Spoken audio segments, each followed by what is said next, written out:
Yo. What is going down, man? What is going down? Happy Monday to everybody out there in the world. It's me, Mr. Maine, Mr. 207, and I am here live with the yin and yang of tight ends, the Fantasy Sports Writer Association, three-time 2024 Writer of the Year, the one, the only, Mr. Andrew Cooper. Welcome, bro. What's up, dude? What an intro, man. That is strong. I'm feeling it. I'm fired up, dude. Happy Monday morning. Let's go, baby. Yeah, man. Yeah. So today, man, we just just gonna be chopping it up a little bit about all things football related. But before we get started, just obviously, man, hey, you want to give a quick intro to everybody that doesn't know who you are, which shouldn't be a lot of people. Nah, dude, it's a big world out there. I still run into people on Twitter. Like, I'll see a tweet and I'm like, dude, that's funny. And it's about football, right? Yeah. And I'll click the person's account and they'll have like 120,000 followers and they work at like Underdog. I'm like, dude, how am I still not running across these people? So dude, that's why we got to do these shows, man. Get everybody out in the open. So yeah, I work at Fantasy Alarm. Basically, all my articles are over there. I'm on the YouTube over there. I'm on the Sirius XM show 6 to 8 p.m. Thursday and Friday nights. My wife loves that. Just working every Thursday. During the football season, I work every Thursday night, Friday night, and at the crack of dawn Sunday morning. We have a Sunday morning show as well. So just perfect for a date night. Just being locked down every Thursday, Friday, and got to be in early on Saturday. But I mean, that's just how we roll. And like you said, this year we did good. We won the Fantasy Sports Radio Show of the Year. I got Article of the Year and also Football Writer of the Year. So good stuff for us. Good stuff for Boston, baby. Let's go. Scott Fishbowl, Boston, right around the corner. And if I could, I just a couple times on this, I want to shout out Scott Fishbowl is opening up today. We're posting on Reddit, the Fantasy Football subreddit, the contest to get you into the Scott Fishbowl, the biggest tournament in the world. It's how I met John Oman. Like, it's crazy. So you can get in, go over there, make a small donation. And the thing is, it's not just entries in the Scott Fishbowl we're doing. It's like every site you can imagine, you can win a subscription. 4 for 4, late round draft guide, our draft guide at Fantasy Alarm, everybody. You can win jerseys and you get in the Scott Fishbowl. So check that out. Go to the Fantasy Football subreddit today. This afternoon, it will be up, baby. Let's go. Yeah, man. Yeah, definitely. Yeah, that's how we met. Was down at Lansdowne, man. I'm actually repping it today, man. The Cheers division. Yeah, man. Yeah. In Fantasy Alarm, man. Great product for sure. Mrs. I forgot to mention FSGA mid-size product of the year. So when you said the word product, you got you not to harp too much. No, bro. No, it's all good, man. It's all good. Yeah, that's how we met down there, man. And then, like I said, Mrs. Marable got me the lifetime subscription to Fantasy Alarm about 4 years ago. And like, it took me a second. I was kind of like tying things together. I was like, okay, like Andrew Cooper and Pimp. I'm like, man, like I hear these guys all the time on Sirius XM radio, man. I'm like, all right, like, let's do this, man. So definitely a great product for sure. If you're not subscribing to that or don't have a membership, like, I definitely strongly recommend that. Got a lot of great articles out there for sure. And then the Fantasy Football Expo, man, like that's coming up in August as well. Home run derby downtown Canton, baby. Let's go. I got to get my revenge on Froton, dude. That curveball, so mean. I got to say, dude, go into these events. I'll tell you, best way to meet people, and you'll realize that even the people you argue with on Twitter about football and on Reddit, like, that's how it goes with fantasy football. There's no game if we all agree on everything, right? Like, we have to just disagree to some level to even have a game to play. You'll find out when you meet these people in person that you have more in common than you have differences. And we're all just chilling. Like, like you go Scott Fishbowl, Boston, it's like everybody is just hanging out. Nobody's big time in anybody. Scott Fish is there, Jeff Erickson, like the whole gang hanging out. So it's just cool stuff. Yeah, man. Yeah, definitely echo all that, man. These guys are great, man. You wouldn't think that just kind of like on the outside, you're kind of like nervous to go and, hang out and talk or whatever. But, the more you talk, the more you interact, like, you see these guys, man, like you said, man, they're guys just like everybody else, man, having beers, talking football, having fun, everything from wrestling to baseball to, everything in between, man. So good times for sure, man. So, all right, man. So we'll get it rolling here for sure. So first thing, man, like, I want to talk to you about is Just first round bounce back, man. Last year, a couple players didn't really live up to their first round value, if you will. A couple names like I'll throw out to see what you think about it. Tyreek Hill, Garrett Wilson, potentially he was kind of on that turn. Brees Hall, and then AJ Brown. What are your takes on those first round guys that didn't quite deliver it, and who do you feel like is going to bounce back next year, man? Yeah, so I mean, here's the thing. Like the obvious answers are Christian McCaffrey and Brees Hall, right? Yeah. Just guys that we like. The thing about those two players is they fall into a category I call never been bad, right? Like, and Saquon Barkley also in that category, never been bad. They've been hurt. Yeah. They've been on bad teams, Yeah. but they've never been bad. Like, there's been no point where I've watched those three guys play and a number of guys fit in that category where I've said this guy's not good at football. It's just a bad situation. So it's easy for those guys to bounce back. But I think the one that I would feel most confident in is actually AJ Brown. And, he finished, I think, wide receiver 20. If you sort by like flex, he was outside the top 40, right? So if you're a first round pick, like that's what with my first round pick, I don't care if they're the number one player. I would like them to be. But what I'm shooting for is the safety of not ruining my team, right? Like I need my guy to finish as a top 20 flex player at the very minimum, ideally number one. And again, when I start my draft, what I do every time is I draft all the players I think can be number one overall before I take a quarterback or a tight end, because a tight end has never been a number one flex player. In fact, a tight end picked in the first round has never finished as a top 12 flex player. Wow. Except for tight end premium. That's the only format where that's happened. And it's happened essentially once with Travis Kelce. So, like, you got to go for these guys. With AJ Brown, it's pretty simple to me. Regression to the mean, right? And not for him. He could play exactly the same as he did last year. But last year, the Eagles were dead last in pass attempts, right? That only happens when things go essentially exactly perfectly, which they did for the Eagles when they went to the Super Bowl and just ran all over everybody. And it worked for the 49ers the year before last when they were a bottom three team in pass attempts. But I think just in general, regression to the mean, nobody here would come on this show, I think, and say, I think the Eagles throw the fewest passes of any team this year. Right. I just, maybe you think they're still going to be run heavy. I think they will be pretty run heavy, but I just think the volume is going to be there. This guy is a superstar and everything kind of lines up for him to just go out, be himself and put together a better season. Not to mention last year he got hurt. So it's as simple as that. This guy stays healthy and they just throw a little more. It's the easiest one for me to say I'm comfortable with this guy. And this year, so far in early best balls, I've drafted him in the second round. So yeah, no, it's actually funny. That was actually the guy I had as well, was AJ Brown. And just to, to kind of like add a little bit more to it, man, is 97 targets last year, 67 receptions, over 1,000 yards, seven touchdowns.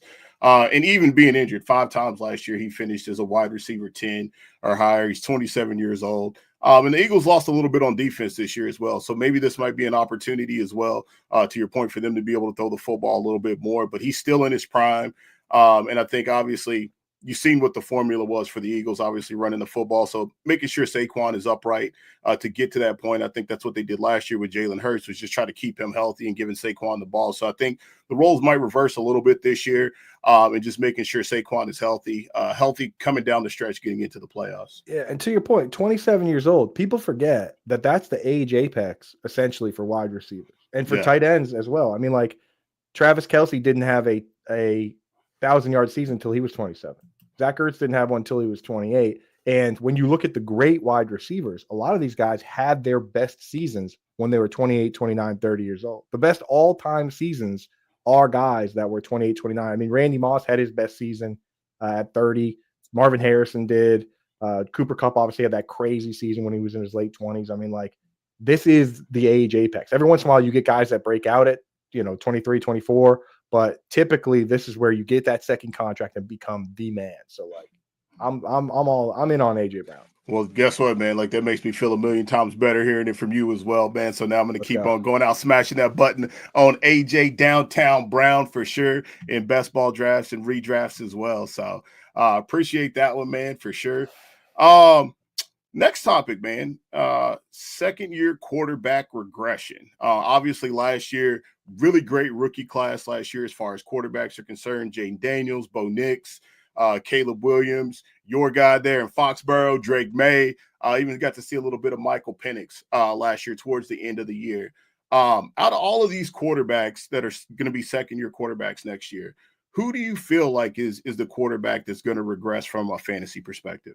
Yeah, and I think one of the big things with QB regression is tape. Like I think we underestimate the number of people. I mean, the amount of money that goes into scrutinizing what these guys do to pull every little tell out. I mean, like even in high school, we were going through tape and Mm, saying, "Look where this guy's foot is. Whatever this guy's foot is here, they run this jet sweep." Every other time he puts his foot in a different spot. But when it's here, every time it's been a jet sweep where he's trying to get ahead of turning around and handing off that jet sweep. And sure enough, that particular guy, shout out Mansfield High School, they ran a jet sweep every single time.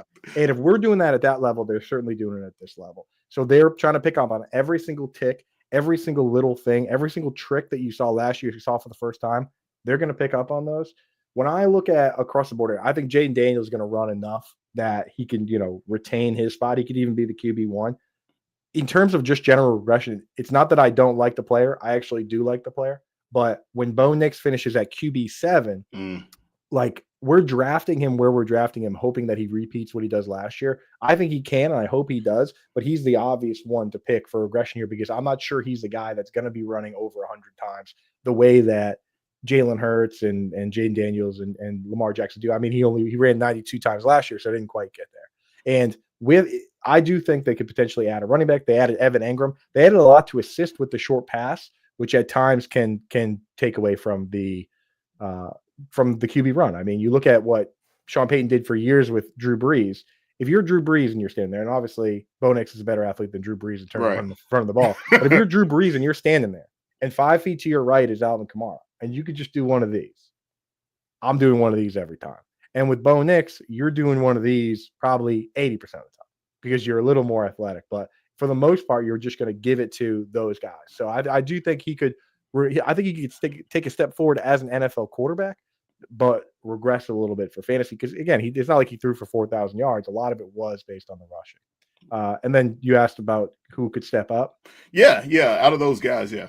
Yeah, I think Drake May is an obvious answer, but I watched a ton of Caleb Williams. Because I was doing an article on Roman Dunze, right? Yeah. And so I watched every route for him. I think Dunze is definitely in a spot to take a step forward. I just really like Ben Johnson's offense. I think it's very quarterback friendly. And when you watch Caleb Williams, there's nothing, and this is why people fall in love with the film, is that mechanically he has a cannon. Right. And he makes incredible plays and he does the right thing. When people talk about Mahomes, he holds on to the ball looking to make a throw downfield, not to run it himself, which is really good for real life NFL football. Right. I think that offensive line, they've already made huge adjustments to it. I mean, they spent the whole offseason bringing guys in, Joe Thuney and Drew Dahmer. And I mean, he's not going to get sacked 68 times again. And I honestly think with this guy, with Caleb Williams, he needs to listen to Kurt Warner. Kurt Warner said that he, in his entire career, only threw the ball as hard as he could, maybe 5 times. He's like, he's like, for a quarterback perspective, for me, it's not about how hard you throw, how fast you throw. It's how efficiently you can get the ball to the target in a catchable manner. And when you watch Caleb Williams, he was just throwing absolute lasers over guys' heads, impossible to catch. Like he has all the ability to play quarterback. Now he needs to learn how to play quarterback. And I think that this year he's going to take a big step in that regard and stop throwing absolute seeds. So he was throwing like literally 5-yard passes that would like go through my chest and out the other side. And it's just Josh Allen does the same thing sometimes too still. It's just unnecessary. I think that when they watch the film, because he had so many of those, they're going to say, hey, what do you think happened here? Oh, I threw the ball maybe a little too hard there. Well, what do you think happened with this one? I threw the ball. I probably took a little off that one. Yeah. And I think once you do that as many times as I did watching the film, and I didn't watch every one of his throws. I watched 500 routes for Dunze, which was a lot of his throws, but it was just a lot of that. So I think that Caleb Williams, I think he's going to be a good player. Yeah. Actually, I'm in on Caleb Williams this year as well. Like I've always Tip in the chat. Yeah, what up, man? What up, Tip?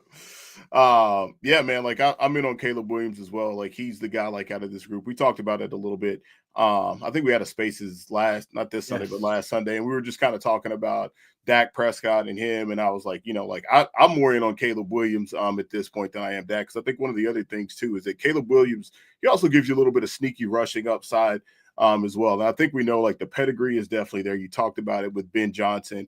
They have the players around him, like for sure from a skill player perspective. So it's only a matter of time before that glass breaks. And even with him not living up to expectations, I think for some people's aspect, he still finished I think he finished at QB 16 in total points last year. So, I mean, he's not too far off from being a QB1, and that's somebody like right now in best ball drafts, you can get a lot later, and he's probably he's a very polarizing player for sure. Some people, you either love him or you hate him.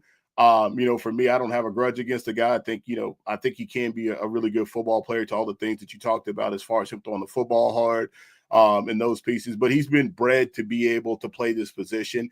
And I truly think that this year, I think he's one of those guys that will take a big step forward. So if you have the opportunity to draft him, go for it. Cause I'm going to as well, unless you're in the draft with me, then don't touch him. Those are the rules. Oh man. I wish my league mates would stick with that, dude. Yeah, I know, right? they see too much. No one ever trades me a tight end in Dynasty. I got to start blocking people on Twitter. I can't imagine why. Oh man. All right. So for our Cowboys fans out there, or even Javonte Williams fans, like I was a big Javonte Williams guy when he came out of college. I was actually hoping Pittsburgh would have not drafted Najee and would have waited to drafted Javonte, but Javonte Williams and the running backs of this draft class, where's the line for you because the Cowboys, they have to address the running back position. What player creates the line for you in the NFL draft that says, I'm not interested in Javonte Williams? So here's the thing. And so for me, it's not so much a player as it is draft capital adjacent for me, because in this class, unlike many classes, there are a lot of classes where you go through and you're like, okay, that guy's definitely just a third down back, right? Like the last few years has been a lot of these guys were like 185 pounds, and you're just like they're not going to run between the tackles. This class is the opposite. It's so crazy how many guys are 215, 220, right? So for me, I look at it, and there's actually a pretty clear line in the draft. Unless they move around, which of course they can trade, they can move around. But because they traded their 4th round pick for Jonathan Mingo, and we'll yet to see how that's going to pan out. Yeah. They have 3 picks in the first 3 rounds. It's 12, 42, and 76. And then they don't pick again until like 100 and something in the 5th round, right?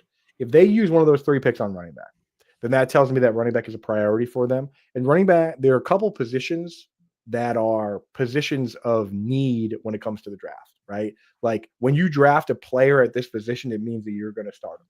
When you draft a quarterback, like in the first 10 picks, you're going to start him. If you draft a kicker, if you draft a punter, you're going to start that player. If you draft a linebacker or a running back in the first 3 rounds, and an inside linebacker, not an edge rusher, but an inside linebacker, positions that have a short shelf life, that tells me that is a player that you expect to contribute right away, right? Especially if you're picking an older player that you consider polished. Like if the Cowboys were to go out and draft like an RJ Harvey, who's already 24 in the 3rd round or 2nd round, like what do you think their plan is? To have that guy sit behind Miles Sanders, right? They have to sit behind Miles Sanders, Javonte Williams. Right. So it's not even so much the player, like where I can make a list of players, because in that instance, what you're doing is you're saying, right. So if I were to make a list of players and say, okay, I cut the line off here and Cam Scatterbo's on the other side of the line, but then they draft Cam Scatterbo in the 2nd round, what I'm preemptively doing is saying the Cowboys are stupid, right? And I'm just personally, there's too many guys I respect that create models that are really honestly good at helping to at least create tiers, right? JJ Zacharyson, Dwayne McFarland, Ryan Heath, every one of those people, the number 1 weighted metric in their model is draft capital. Every single one of those guys. And I'm tired of pretending like it's not. I'm tired of pretending. Talk your shit, man. Talk your shit, cuz. And it's one of those things where I get it. People got to make a living. And there's a lot of people that their one job, like this is their Super Bowl, right? One thing they do is try and figure out things before the draft. And they play Devy and they do all that. I play Dynasty. I play Best Ball. I play Redraft. For me, I don't care about being first. I don't care about getting the best tweet out. I care about being right. So for me, when I sit down and I do my rankings, which you can have your draft be the Sunday of the NFL draft, your rookie draft, because by the end of Thursday and Friday night, when we have the first 3 rounds, you can have the first couple rounds of your fantasy rankings already done. You were ranking 40 guys here, Right. John. You know what I mean? It's Yeah, it's not that hard. You know what I mean? It's like, dude, again, that's another divisive topic. Maybe I'll tweet that out with the guy on the soapbox. Ranking 40 rookies is not. That's it. No more, no less. I tweet that, people would kill me. Ranking 40 rookies to pick 2, 3, or 4 of them is not that hard, right? But like, it is an art, right? It is tough, but don't ignore draft capital. That's all I'm saying. So what? So is it? So it's basically the 3rd round for you is where you would draw that line for Dallas in their run game for virtually every player. Okay. Like the hit rates once you get in the 4th, 5th, and 6th and 7th rounds drops to like 5%. For wide receivers, 5%. And of course, every once in a while there's going to be a Puka Nacua or an Amon-Ra St. Brown. Right. But you have to remember, within that 5% are guys like Brian Hartline that had 1 wide receiver 2 season. Yeah. There's guys like Julian Edelman that didn't even play wide receiver. Nobody was drafting him. There's guys like Adam Thielen who was undrafted and didn't break out till he was like 26. There's guys like Antonio Brown who couldn't have screwed up worse in college. Right? He literally got kicked out of Florida International before the season before the school year even started. How do you get kicked out for school? How you get kicked out of school before school started? How you gonna get fired on your day off? You got kicked out of school on summer break. You know what I'm saying? It's like, and then like a million different things happen with it. And Tyreek Hill, it's like when you start pulling those guys out, I can name them all. I can name a million of them. Pierre Garçon went to Mount Union. You know what I mean? Like Pierre Garçon's like a top 5 all-time guy in PPR points from those rounds. And he was a D3, is that? Yeah.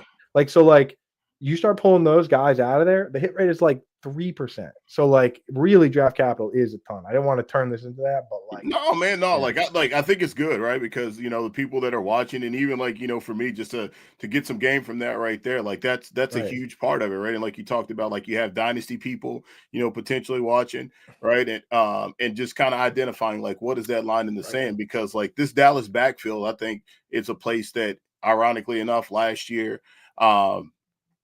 it was Rico Dowdle was a guy that went later on, and it feels like we've got like the same kind of vibes again with Javonte Williams, or if they address the running back position here within inside of those first 3 rounds as you talked about. So that might be a place for you to look at and get a running back too. As Rico Dowdle last year, he did finish as a running back too. So if you had him, it actually was a nice ROI because you probably didn't pay a lot for him, man. And late round running backs in the draft they do have a better hit rate than wide receivers. There's no doubt about that. Like, you've got the Aaron Joneses, but also remember in your dynasty leagues that these guys also get replaced a lot faster. They really do. Guys that hit the teams basically a lot of times, and this is what sucks about the NFL as a business, is that they know that when you draft a guy early, you have to play him. He gets a higher opportunity because, a lot of times the coach isn't the GM. Bill Belichick, when he was the coach and the GM, he would draft guys and then he would just bench them because he doesn't have anybody to report to. He didn't have anybody to like any feelings to hurt. Right. But like those guys get a better opportunity. Also, what happens a lot of times is when teams draft a running back in the 5th round that he runs for 1,000 yards, they say that was great. What if we draft a good running back? Right. So like guys like James Robinson and Damian Pierce and Tyler Algier and Michael Carter with Jets. Like everyone was pumped on Michael Carter, and then they drafted Breece Hall in the 2nd round, and everyone said, "Oh, yeah." You know what I mean? Over. Like, it's okay. That was pretty short. Like, so you got to be very careful with that. That's why for me, if they draft a running back in the first 3 rounds, I'll be very interested. If they don't, Javonte Williams could have a legitimate shot here. And again, Jerry Jones is the kind of guy that could sit there and say, "Hey, we made it work with Rico Dowdle. Why don't we make it work with Javonte and Miles Sanders?" Word. All right, I dig that, man. I dig that. All right, so next thing we got here is Dylan Sampson, my boy from UT. Shout out GBO. And then Trayvon Henderson, who's another guy that, man, like I really, really like a lot. I remember watching him play at Ohio State and seeing him I believe it was his freshman year, seeing him and like, man, I was like, yo, this guy's jumping off the screen. Like this guy is going to be a player. You talked about draft capital. You talked about that piece of it. For these two guys here, what are two ideal landing spots for them that you think they would be able to have a big impact? Yeah, this is my bread and butter right here. This is Let's what get it. Let's get it. Scheme is my business, dude. This is what I love talking about. And this is where, again, for running back, it matters more than other positions. For quarterback, it doesn't matter at all. I just think that good quarterbacks will eventually figure it out, right? Yeah. With tight end, it matters. Like, so the order of which it matters, quarterback doesn't matter at all. Wide receiver matters, but these guys find a way to shoot their ways out of town. AJ Brown got out of town when he needed to, right? DeAndre Hopkins, it's like some of these guys, it's just like whenever they want to leave, they get to leave. Devontae Adams gets to leave whenever he wants to leave, right? So so it matters less there. For tight end, it matters some, obviously for the short term, but they have a longer age apex. Running back is very important because like, look at Najee Harris. Right? Oh man, he got picked. They picked up his 5th-year option, and he was a little bit older prospect. He just got to leave on his first free agent contract, and he's 28. Is he 20? Yeah. He's 28 years old. It's like 27. I think he might be 27. Dude. So it's like just crazy, man. So like where you land is so important. So for Trayvon Henderson, I'll go first because the answer for him is very easy for me. Did you say you want 2 landing spots for each or just one? Yeah, you can give me 2, man. Okay. So for Trayvon, the number 1 with a bullet landing spot is the Denver Broncos. No question. Over any team, like, because this guy's got hands, right? Yep. And and Joe Lombardi. Okay, I went back and looked at this. I pulled up every offensive team that he's been anywhere on the coaching staff. Okay, so that's 18 straight years. All 18 of those years, that team has finished top 5 in passes to the running back. Woo! I double checked it. Every single one, bro. Every single one. And dude, this is gonna blow your mind. This is not just one player, it's the running back position as a group. Take a guess how many targets the running back position group averaged under Joe Lombardi during those 18 years. 18 years. Average. So the average. I'm going to go 1,400. No. Just average. So like average per year. Oh, average per year. I'm going to go targets to the running back group. Okay, I'll go 95. 164. Whoa! I swear, I thought I didn't think it was possible. Some of those backfields got over 200 targets. A Lions backfield with Reggie Bush, Joik Bell, and Theo Riddick got 174. Like he just loves throwing to the running back. He loves it. The Broncos, every year with the Broncos, they've been top 5 as a group. Every year with the Chargers, they had Eckler. Every year with the Lions, they had Alvin Kamara. So if this guy goes to that team, man, like locked in. RB2, like you could put, if people put Janty on a pedestal, this guy has to be RB2 if he goes. Man. Anyone that goes there is RB2. If they pick up a running back in the first round at 20, that's the RB. I mean, if it's Janty, then sell a kidney if you have to. Because like target's a king for the running back, and that's huge. The other one I would say would be the Raiders. You know what I mean? It's just because it's that's another place where targets are available for our guy Samson, because he is a film grinders guy, right? Like he's fun to watch. Yeah. Right. But he's not particularly big. And didn't really catch a ton of balls. But I think he can. I can't think he can do those things. He needs opportunity, first and foremost, right? Yeah. And anytime, like if you can put explosive guys like that in a backfield with guys that aren't that like intriguing, I think that's the best way to do it because they can rise to the top like Bucky Irving did. So I think like the Browns is a spot. If they don't bring Nick Chubb back, like if you put him in a spot like that, he would shine. You put him, the Raiders would be another one. Yeah. The Cowboys, like, or maybe even as much as I hate to say, because I do like Ramondre, maybe the Patriots. See, all right, yeah, that's a place that like was talking running backs on our show a few weeks ago, and that was a place that like was really interesting to me because I know they just paid Mondre, but like, man, like that's definitely an opportunity to bring another guy in there as far as like from a playmaker side of things that could really help boost that offense for sure. And like I agree with you with Denver. I think Denver is definitely could be a great landing spot for Henderson. But I had Samson maybe going to Denver just kind of as you talked about, right? To be able to be somebody because that running back room is a little bit mid. A lot of bit mid, actually. A lot of bit mid. Entirely mid. But I had those guys.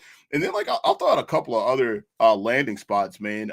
Maybe, like, in the second round or so just to kind of get your feel on it. But like, what about a team like the Houston Texans for these guys? Like, Joe Mixon is a little bit older in the tooth, longer in the tooth. We don't know what we have like with Damian Pierce, which was a guy that like I was to the moon with 2 years ago, which it just hurts my heart to even like talk about it. And you get those angry, start winning those angry run awards. Bro. Yeah.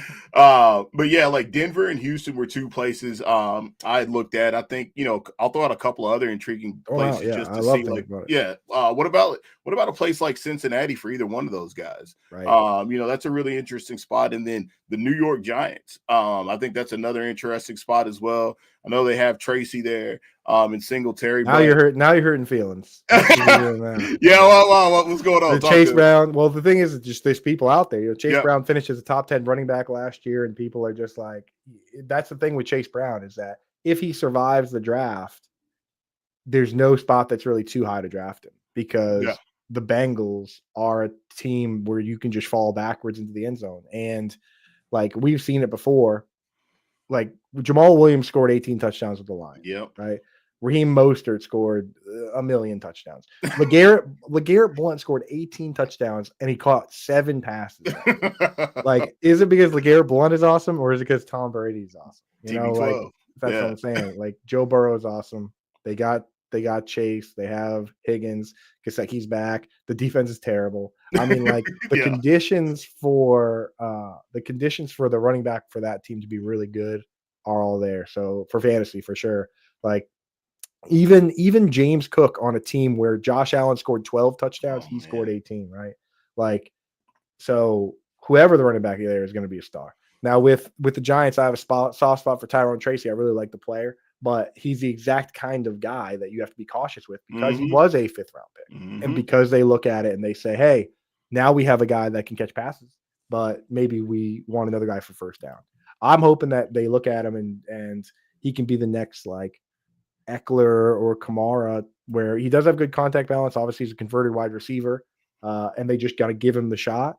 But we have to remember, like, Alvin Kamara was in the backfield with Adrian Peterson and Mark Ingram, and he had to fight his way out. And Austin Eckler was in the backfield with Melvin Gordon. He had to fight his way out. So the fighting for Tyrone Tracy might just be beginning now. Yeah. Dig that, man. Dig that.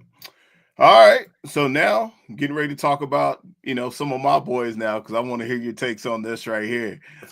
Getting ready to talk about George Pickens and DK Metcalf. How could their potential fantasy value be impacted if the Pittsburgh Steelers address the quarterback position in the NFL draft?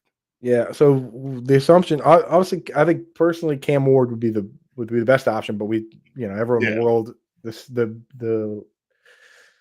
the worst kept secret is that he's going to go with the Titans, right? I mean, that's always seems to be the case. But so if you're talking about redraft, right, this year, then you just want the most polished possible guy. And there's really not a ton of that. Even Cam Ward's not super polished, but Shadur Sanders would be, he would be the best bet. The thing with Jalen Milroe is that you have a rushing quarterback that is the closest thing we have to a true rushing quarterback. These days I split quarterbacks into 3 categories. All right. Pocket passer, mobile QB, rushing QB.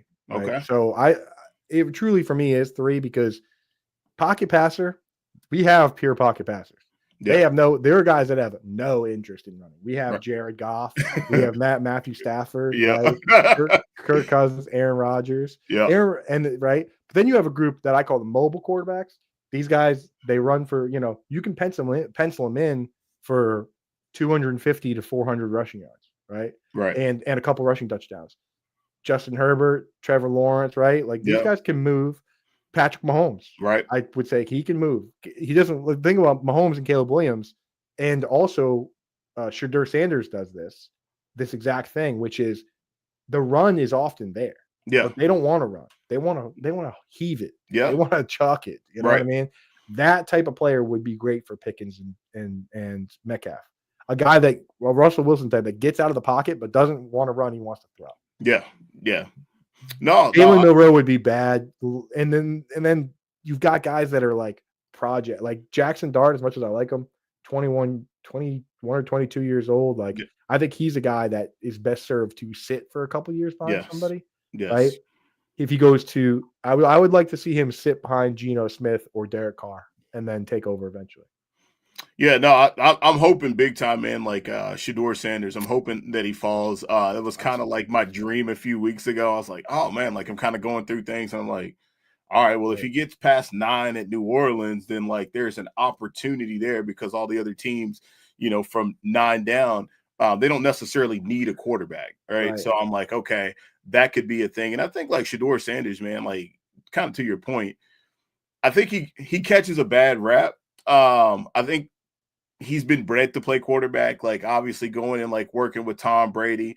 I think it's just more about obviously like how he carries himself, which I think like you would want any NFL quarterback to have that type of confidence. I just think like obviously like he vocalizes it, right? And I think there can be a time and a place for it. But still, his dad was the same way. He's just doing what his dad did, and you know what? When you're awesome, no one cares, dude. Look at the NBA, dude. Like the NBA, right? It's like, dude, no one cares whether you have a good or bad attitude. I mean, like the best players, like John Morant's throwing grenades. Anthony Edwards. Anthony Edwards, Nikolai Jokic, he just cares about horses. He doesn't care about basketball. He's the best dude in the world. So it's like, and same with the NBA. Have you ever heard the Deion Sanders Giants draft story? Oh, absolutely. Where he's like, they're like, do this test, and he's like, what picks do you have? Yeah, I ain't gonna be there.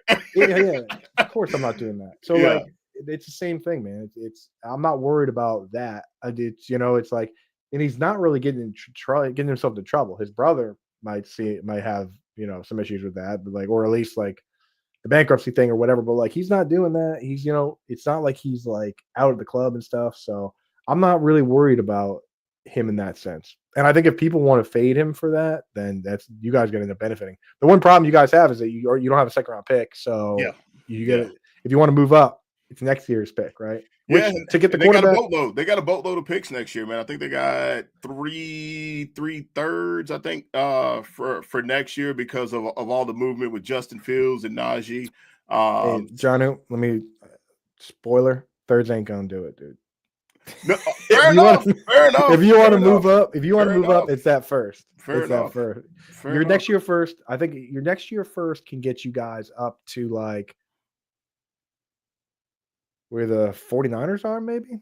I think that's like 13. Maybe 11. Okay. All right. I knew it was in that area. Maybe a first in one of those thirds. Okay. Because, right. I mean, right? I mean, you're not trading into the top 10. Yeah. Okay. All right. So there's no amount of thirds you can package up to move up and get. That's what you were. Hey man, hey, listen, man. Based off of your article, it's all about how you present it, right? So, so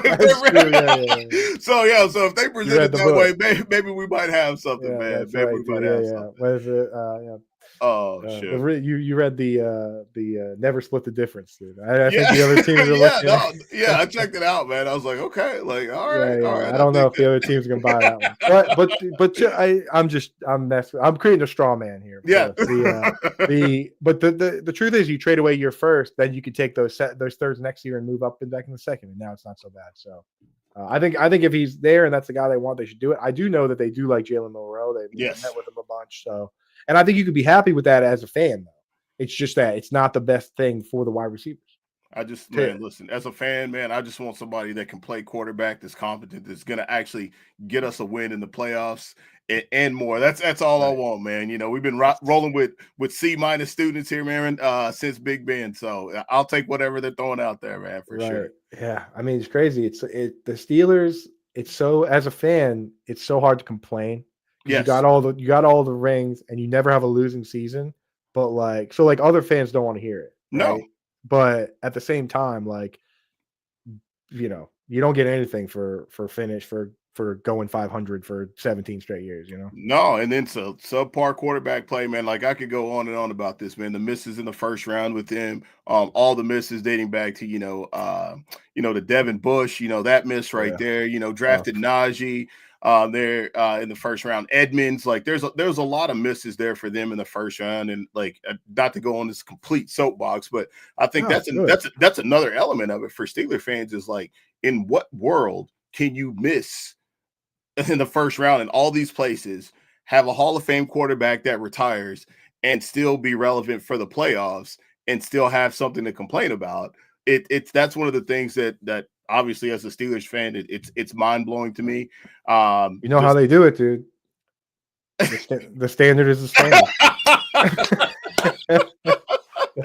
Oh man, I got the sweatshirt too, man. That's how they do it, dude. Oh That's how man. they do it. But and No. that's you know what? It gives you hope though. It gives you hope that if you can do it with the bad pieces, you know what I mean? This guy's hitting home runs with a wiffle ball bat, then he's hitting he's in doubles. He's in singles and doubles with wiffle ball bat. You get this guy the torpedo bat, and Mike Tomlin's gonna be back to winning, back to winning championships. Facts. All right, so moving on here. Calvin Ridley, man. This is for all my folks back home, man. All my Tennessee Titans fans. Want to, touch base with you on this right here. Calvin Ridley and the fantasy impact with Cam Ward. You mentioned a little bit earlier in the show. Worst kept secret in football right now. Cam Ward to the Tennessee Titans. What do you think this does to Calvin Ridley's fantasy value? That's great news, honestly. Yeah. Truly. Because with Cam Ward, the concerns that people have are that he's like a Jameis Winston type. In fact, people are saying that this is like a Jameis Winston Mariota class where we're debating back and forth about these two guys at the top, Sanders and Ward, and at the end of the day, we'll say, who cares? Well, in fantasy football land, I care. I care. And you know what? Winston over Mariota all day long. Guaranteed. Right. And the problem with this guy that people have is, he holds onto the ball and then he chucks it up for grabs, or he tries to play hero ball. Good. Play hero ball. I don't care if the Titans lose. I don't care if the Titans lose 15 games. Right. As long as he's throwing the ball up for grabs. And Jameis Winston managed to throw 30 touchdowns the year that he threw 30 picks. And, Chris Godwin was a wide receiver 2 overall. And Mike Evans always had 1,000 yards. Right. But I had no problem with, Ryan Fitzpatrick. No. Hell yeah. You know what I mean? That's my answer. Hell yeah. Yeah. Good luck to the young man. I hope that he wins some games. But as long as he's letting it fly, and Ridley and maybe who knows who my mock draft, I have them taking Ward in the first round and then trading back up to get a wide receiver. Now I have Luther Burden there, but because I have him sliding a bit in my draft. But anybody there, especially what if they go and they trade back up and get like Matthew Golden, who's a field stretcher, and just is not going to command 120 targets, right? But he's going to open things up for everybody. I think Ridley's going to be just fine, man. Unless this guy completely face plants, but I think that he's, from what I've seen of this guy, the problem isn't throwing the football. Yeah. I think that's going to be fine. Yeah, no, and with Ridley, he's been 1,000-yard receiver with a lot of really bad quarterbacks, man. Obviously he had the combo of Levis and Rudolph last year. Matt Ryan, that was probably his best situation. And then, Trevor Lawrence, that was not really, hasn't been the best version of him for sure. So I'm with you, man. I think it's going to be really positive. That was somebody I had a lot of last year. And I think I'll go back to the well again with him this year. Just it doesn't have a lot of mileage either. So, all right, dig that. Yeah, definitely had plenty of time to rest up. He was late prospect. Late prospect had some time off. So yeah, you're right. I mean, if you're a believer in wear and tear, he really doesn't have a ton of it. Damn. All right. No, you may have addressed this, but I'm hitting this for all of my Pats fans here, man. Stephon Diggs and Drake May. Talk to me about this combination here. I know Steph Diggs last year was having a pretty good season before he got hurt in week 7 with CJ Stroud. I mean, me personally, I think he's still got a lot of game, and I think Drake May. I wasn't a really big fan of his coming into the draft process, and obviously watching him play when he got the opportunity, I was like, okay, I do believe that there's something there. But Josh McDaniels is back in town now. Give me your thoughts on this combo here, and if you think they're going to be effective from a fantasy side of things. Yeah, I think it's a smart thing from the real life NFL side of things. And people say Stephon Diggs has a bad attitude, whatever it is. But the reality is that it's so hard to judge players from the outside.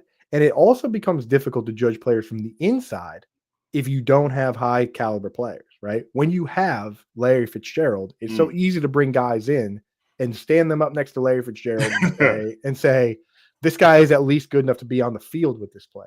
Right. Last year with the wide receiver group, you didn't have anybody that was a litmus test, I like to call it, right? So now you have that litmus test where it's okay, people say Stephon Diggs is washed. Well, if Stephon Diggs is washed, then every player in this room that's worse than Stephon Diggs needs to be out, right? Like he needs to be out. And the thing is, Diggs was on pace for 100 receptions last year. Not 100 targets, 100 receptions, right? Like he wasn't getting a lot of yards after the catch, but like this guy has sure hands, right? Sure hands to the point where Josh Allen, when he came out, had a completion percentage in his rookie year of 52%, which is bad. And his sophomore year, it went up to 58%, which is literally going from terrible up to unacceptable, right? Like 58% is like it was like good for 32nd in the league. Yeah. And then third year, Stephon Diggs comes and it jumps to 68%, right? 10%, right? I can't even do the math. 16% from when he was a rookie. It's like this guy can catch the football. Okay. So you bring him in, and now you look around at everybody there, Demario Douglas and Javon Baker and Jalen Polk, and you say, this is now the bar. Yes. Right. You need to be the second best player besides this player. And if you're better than this player, then we'll extend you. Right. But like you need to be the second best player besides this player to get on the field. Because we have Hunter Henry and we have Austin Hooper and we've got all these guys that last year honestly did their job. And you guys did not do your jobs. So having that guy in there is great. Having him in there as a guy who, and I have to say this as a Patriots fan, has almost won something. Yeah. But having a guy in there that has won some things, yeah, some things right, that are potentially meaningful to some players, I guess, if you want to hang those type of banners, but has won a division before, it's like having that guy in there is a good thing. And I think at this age, I mean, he still is kind of a troublemaker. There's no question he's getting into all sorts of weird stuff off the field, Word to Cardi B, let's go. Cardi B, whether it's Cardi B or he's like at some, fashion event wearing fortune cookies on his feet or whatever he wants to do, like at least like he knows what it's like to be a professional, to get yourself ready to play. In fact, as far as like if he's doing stuff off the field and then playing this well on the field, he is a master at getting ready to play. Yeah. So he can at least show these guys how to do that. I think for fantasy right now, he's definitely a pick because he's easily the best pass catcher on the team. And we like the quarterback all of a sudden. So I have no problem picking him. And again, they gave him a bunch of guaranteed money extension. So the doctors must be giving the thumbs up on the name. Dig that.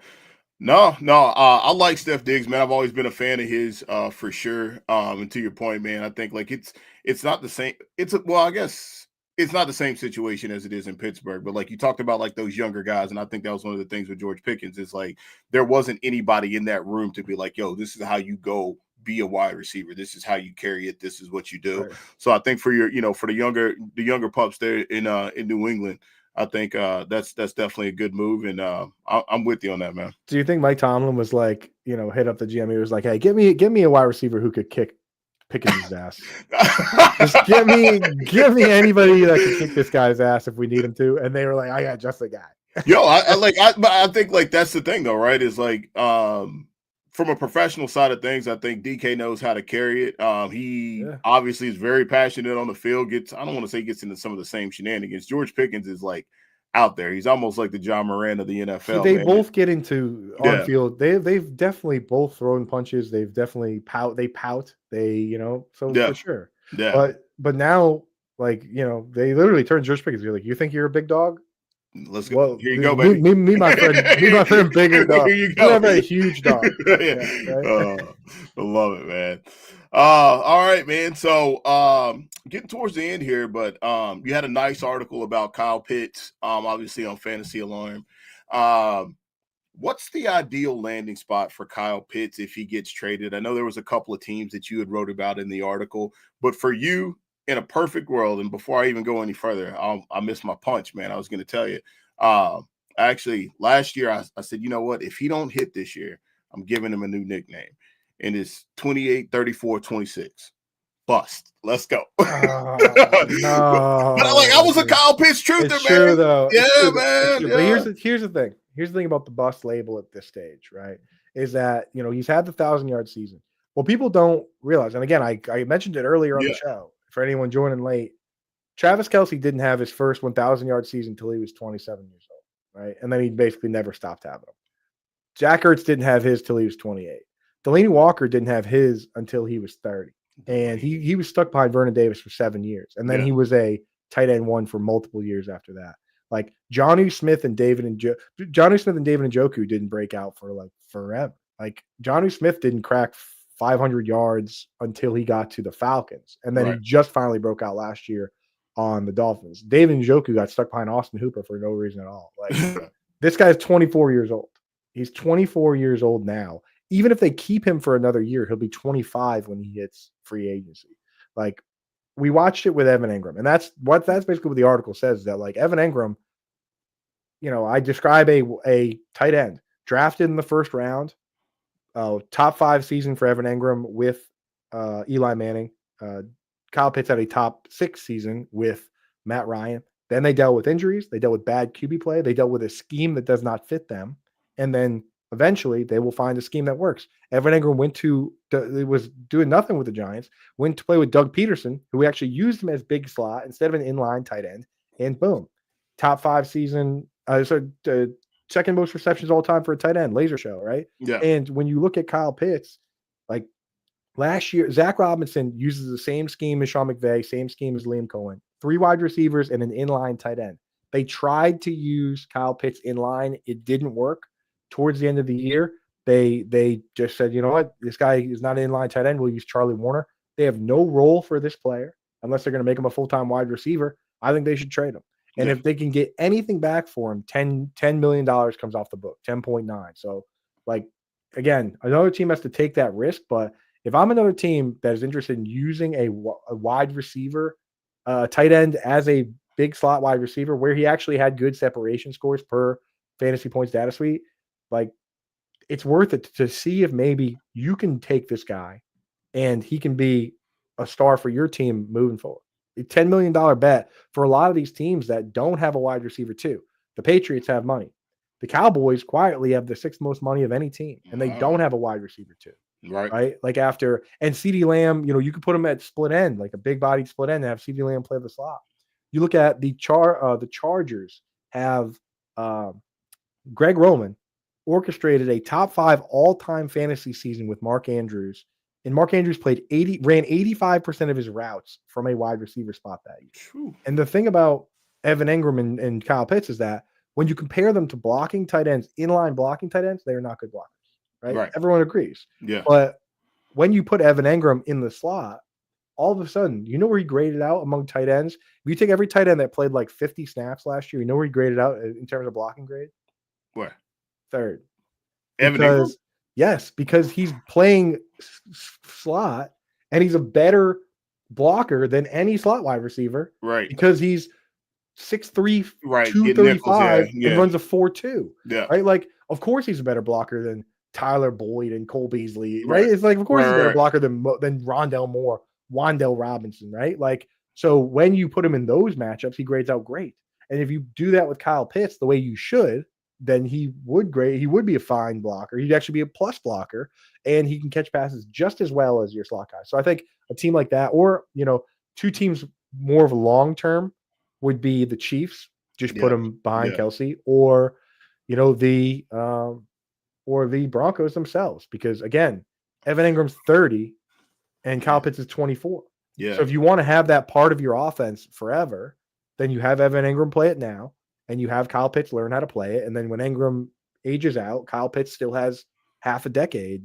He's half a decade younger, more than half a decade younger.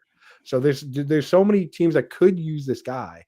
The problem is, just like the Giants with Evan Engram, they picked up his 5th-year option and agreed to give him $10 million guaranteed, and they might not be able to trade that. So he could be stuck, and the breakout might not come until 2026. But I still believe in this player. All right, dig that. And he's going late too, man, like in best ball drafts. Yeah. Well, this year, the thing is, I don't even, if he doesn't get traded, this is the misconception and why I got well over 300 comments on Reddit within the first 5 or 6 hours. Is that people misconstrued the article for saying that Kyle Pitts is the guy I'm buying for this year. I'm buying him in Dynasty because I believe long-term. If he's on the Falcons this year, I probably won't be drafting him super high in redraft, just because I don't think the Falcons are a good fit for this player. And I think he could end up being a part-time player with this team.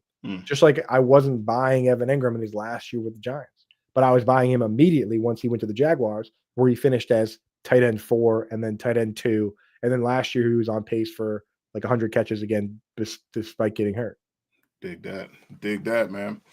All right, man. Well, last thing I'm going to throw at you before we get ready to wrap it up here, man. Who? Because I got to ask this, man. Because Got it, dude. yeah, you you got to, man. Got to. Yeah. Who is your early tight end breakout candidate for the years? For next year. Yeah. Obviously, if the tight end room doesn't get more crowded, who is your early candidate? Right. So that's the game we're playing right now. I always talk with Howard Bender about this. Like, I'm not sure if you're a Star Wars fan or not, but we're No. doing now. No. But so there's a part where they do this thing called the Kessel Run, where they're Mm, going in between. I'm not even a big fan, but I've watched the movies yeah. where they're going in between all these asteroids.